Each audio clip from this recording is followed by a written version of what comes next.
स्वागत है आपका आज के एपिसोड में। चलिए शुरुआत करते हैं पिछले अभ्यास प्रश्न के साथ। प्रश्न था, जैव ईंधन के बारे में निम्नलिखित कथनों पर विचार कीजिए। 1. कोई भी हाइड्रोकार्बन ईंधन जो कम समय में कार्बनिक पदार्थ से उत्पन्न होता है उसे जैव ईंधन माना जाता है। 2. इनका उपयोग प्रतिस्थापन के लिए किया जा सकता है या परिवहन, स्थिर, पोर्टेबल और अन्य अनुप्रयोगों के लिए डीजल, पेट्रोल या अन्य जीवाश्म ईंधन के अतिरिक्त उपयोग किया जा सकता है। उपर्युक्त कथनों में से कौन सा या कौन सी सही नहीं है या नहीं है? ए केवल 1, बी केवल 2, सी 1 और 2 दोनों, डी न तो 1 और न ही 2। इस प्रश्न का सही उत्तर है विकल्प डी, न तो 1 और न ही 2। चलिए देखते हैं इसके विश्लेषण को।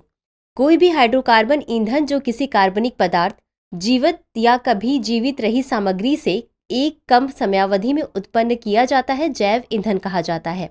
जैव ईंधन ठोस, तरल या गैसीय हो सकते हैं। ठोस जैव ईंधन में लकड़ी, शुष्क पादप सामग्री और खाद शामिल है।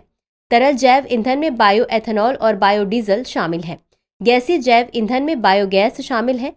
इनका उपयोग डीजल, पेट्रोल या अन्य जीवाश्म ईंधन के अलावा परिवहन, पोर्टेबल और अन्य अनुप्रयोगों के लिए किया जा सकता है। साथ ही इनका इस्तेमाल विद्युत और ऊष्मा उत्पन्न करने में भी किया जा सकता है। तो चलिए शुरुआत करते हैं आज के एपिसोड की पहले प्रश्न के साथ। रामगढ़ क्रैटर, जिसे हाल ही में देश के पहले भू विरासत स्थल के रूप में मान्यता मिली है, राजस्थान के निम्नलिखित में से किस जिले में स्थित है? ए अजमेर, बी चुरू, सी सिरोही, डी बारां। इस प्रश्न का सही उत्तर है विकल्प डी, बारां। चलिए देखते हैं इसके विश्लेषण को। हाल ही में राजस्थान सरकार ने बारां जिले में 165 मिलियन वर्ष पहले उल्का प्रभाव के कारण बने 3 किलोमीटर व्यास वाले रामगढ़ क्रैटर को आधिकारिक तौर पर देश के पहले भू विरासत स्थल के रूप में मान्यता दी है। इसे औपचारिक रूप से भारत में तीसरे क्रैटर के रूप में स्वीकार किया गया है। इसके व्यास का आकार भारत में पहले से ही पुष्टि किए गए 2 क्रैटरों मध्य प्रदेश में ढाला और महाराष्ट्र के बुलढाणा जिले में लोनार के बीच होगा। रामगढ़ क्रैटर अपनी पारिस्थितिकी तंत्र सेवाओं, जैव विविधता, स्थानीय समुदाय और समाज के लिए सांस्कृतिक तथा विरासत मूल्य के लिए महत्वपूर्ण है। यह महत्व वन्यजीव संरक्षण अधिनियम 1972 के तहत घोषित संरक्षण रिजर्व अर्थात रामगढ़ संरक्षण रिजर्व के रूप में इसकी स्थिति से परिलक्षित होता है। राज्य वेटलैंड प्राधिकरण के अनुसार क्रैटर के अंदर स्थित पुष्कर तालाब खारे और क्षारीय जल दोनों का स्रोत है, जो क्षेत्र की सुंदरता तथा विविधता को बढ़ाता है। इन झीलों को वेटलैंड संरक्षण एवं प्रबंधन नियम 2017 के तहत वेटलैंड के रूप में अधिसूचित किया गया है। रामगढ़ क्रैटर एक सांस्कृतिक क्षेत्र के भीतर मानवीय मूल्यों के महत्वपूर्ण आदान प्रदान को प्रदर्शित करता है, जो वास्तुकला या प्रौद्योगिकी, स्मारकीय कला, नगर योजना या परिदृश्य डिजाइन के विकास में परिलक्षित होता है। अगला प्रश्न है, निम्नलिखित में से कौन सा राज्य सूखे की स्थिति की निगरानी के लिए टेलीमेट्रिक वेदर स्टेशन यानी TWS स्थापित करने की योजना बना रहा है? ए राजस्थान, बी गुजरात, सी उत्तर प्रदेश, डी मध्य प्रदेश। इस प्रश्न का सही उत्तर है विकल्प सी, उत्तर प्रदेश। चलिए देखते हैं इसके विश्लेषण को। उत्तर प्रदेश सरकार ने बुंदेलखंड क्षेत्र के 7 जिलों की सभी तहसीलों सहित राज्य की 100 सर्वाधिक सूखाग्रस्त तहसीलों में सूखे की स्थिति पर नजर रखने के लिए टेलीमेट्रिक वेदर स्टेशन यानी TWS स्थापित करने की योजना की घोषणा की। इस पहल का उद्देश्य TWS के माध्यम से राज्य के विभिन्न स्थानों के तापमान, सौर विकिरण, वायु की गति आदि को जानने के बाद उत्तर प्रदेश में लगातार सूखे की स्थिति से निपटना है। इसे रणनीतिक रूप से मौजूदा ऑटोमेटिक वेदर स्टेशन यानी AWS और ऑटोमेटिक रेन गेज स्टेशन यानी ARG से 7 से 10 किलोमीटर की दूरी पर 10 गुने 10 मीटर की दूरी पर रखा जाएगा। बुंदेलखंड क्षेत्र में हमीरपुर, बांदा, ललितपुर, जालौन, झांसी, महोबा और चित्रकूट जिले आते हैं, जो प्रत्येक वर्ष सूखे की चुनौतियों का सामना करते हैं। अगला प्रश्न है, निम्नलिखित में से किस वर्ष में वन्यजीव संरक्षण अधिनियम की स्थापना की गई थी? ए 1972, बी 1975, सी 1980 या डी 1985। इस प्रश्न का सही उत्तर है विकल्प ए, 1972। चलिए देखते हैं इसके विश्लेषण को। वन्यजीव संरक्षण अधिनियम 1972 जंगली जानवरों और पौधों की विभिन्न प्रजातियों के संरक्षण, उनके आवासों के प्रबंधन, जंगली जानवरों, पौधों तथा उनसे बने उत्पादों के व्यापार के विनियमन एवं नियंत्रण के लिए एक कानूनी ढांचा प्रदान करता है। यह अधिनियम उन पौधों और जानवरों की अनुसूचियों को भी सूचीबद्ध करता है जिन्हें सरकार द्वारा अलग अलग स्तर की सुरक्षा तथा निगरानी प्रदान की जाती है। वन्यजीव अधिनियम ने साइट्स यानी वन्यजीवों और वनस्पतियों की लुप्तप्राय प्रजातियों के अंतर्राष्ट्रीय व्यापार पर कन्वेंशन में भारत के प्रवेश को सरल बना दिया था। इससे पहले जम्मू कश्मीर वन्यजीव संरक्षण अधिनियम 1972 के दायरे में नहीं आता था, लेकिन अब पुनर्गठन अधिनियम के परिणाम स्वरूप भारतीय वन्यजीव संरक्षण अधिनियम जम्मू कश्मीर पर भी लागू होता है। अगला प्रश्न है, निम्नलिखित में से किस संवैधानिक संशोधन के तहत संथाली भाषा को भारत के संविधान में जोड़ा गया था? ए 50वां, बी 92वां, सी 106वां या डी 126वां? इस प्रश्न का सही उत्तर है विकल्प बी 92वां। चलिए देखते हैं इसके विश्लेषण को। वर्ष 2003 में 92वें संवैधानिक संशोधन अधिनियम द्वारा संथाली को भारतीय संविधान की 8वीं अनुसूची में बोडो, डोगरी और मैथिली भाषाओं के साथ भारत की आधिकारिक भाषा के रूप में सूचीबद्ध किया गया। संविधान की 8वीं अनुसूची के बारे में। इस अनुसूची में भारत गणराज्य की आधिकारिक भाषाओं को सूचीबद्ध किया गया। भारतीय संविधान के भाग 17 में अनुच्छेद 343 से 351 तक शामिल अनुच्छेद आधिकारिक भाषाओं से संबंधित है। 8वीं अनुसूची से संबंधित संवैधानिक प्रावधान इस प्रकार है। अनुच्छेद 344। अनुच्छेद 344 एक संविधान के प्रारंभ से 5 वर्ष की समाप्ति पर राष्ट्रपति द्वारा एक आयोग की गठन का प्रावधान करता है।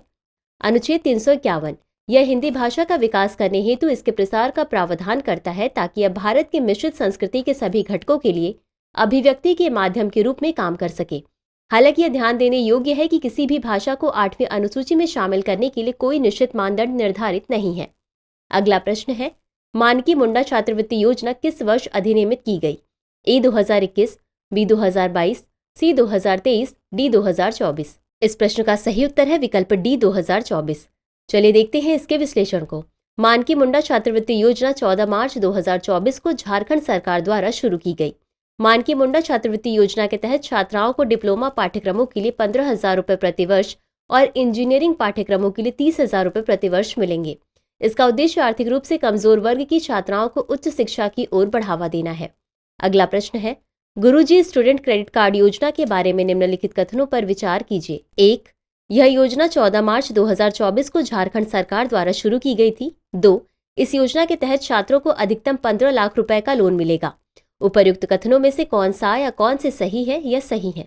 ए केवल 1, बी केवल 2, सी 1 और 2 दोनों, डी न तो 1 और न ही 2?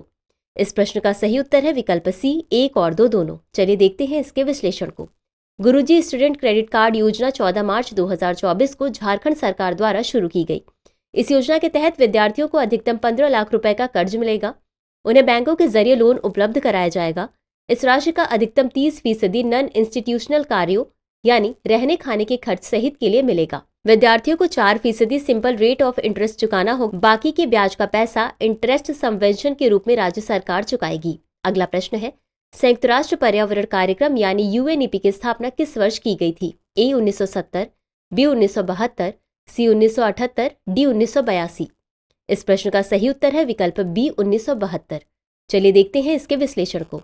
Carbon resilient and low carbon development pathway report के अनुसार बिहार का ग्रीन हाउस गैस उत्सर्जन वर्ष 2070 तक 5.2 गुना बढ़ने का अनुमान है, जब भारत ने शुद्ध शून्य उत्सर्जन हासिल करने का लक्ष्य रखा है। यह निष्कर्ष संयुक्त राष्ट्र पर्यावरण कार्यक्रम के सहयोग से बिहार राज्य प्रदूषण नियंत्रण बोर्ड यानी BSPCB द्वारा तैयार की गई रिपोर्ट में थे।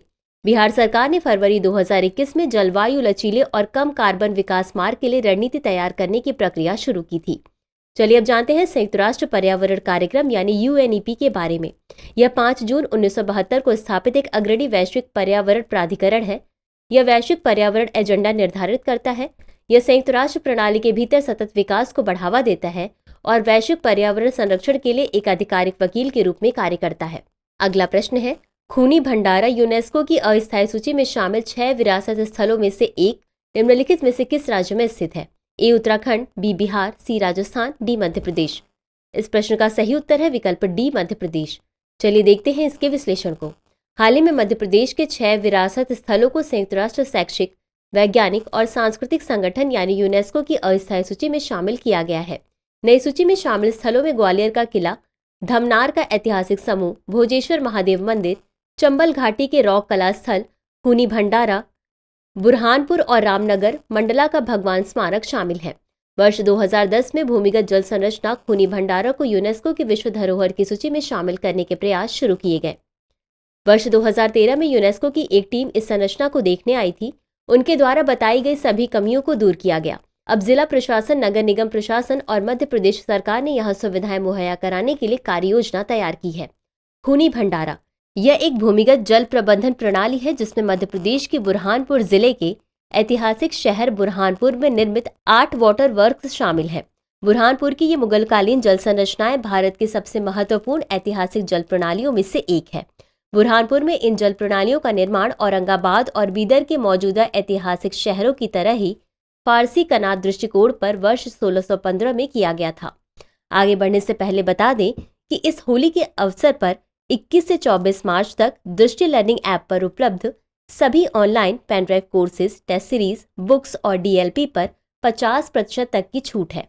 अधिक जानकारी के लिए डिस्क्रिप्शन में दिए गए लिंक पर क्लिक करें और अपनी सीट सुनिश्चित करें। तो चलिए अंत में देखते हैं आज के अभ्यास प्रश्न को। निम्नलिखित पहलों पर विचार कीजिए। 1. आकांक्षी जिला कार्यक्रम। 2. समग्र जल प्रबंधन सूचकांक। 3. SDG भारत सूचकांक। उपर्युक्त में से कितने का नेतृत्व नीति आयोग द्वारा किया जाता है? A केवल 1, B केवल 2, C सभी 3, D इनमें से कोई भी नहीं। इस प्रश्न का उत्तर कमेंट बॉक्स में जरूर दें। आज के लिए बस इतना ही। धन्यवाद।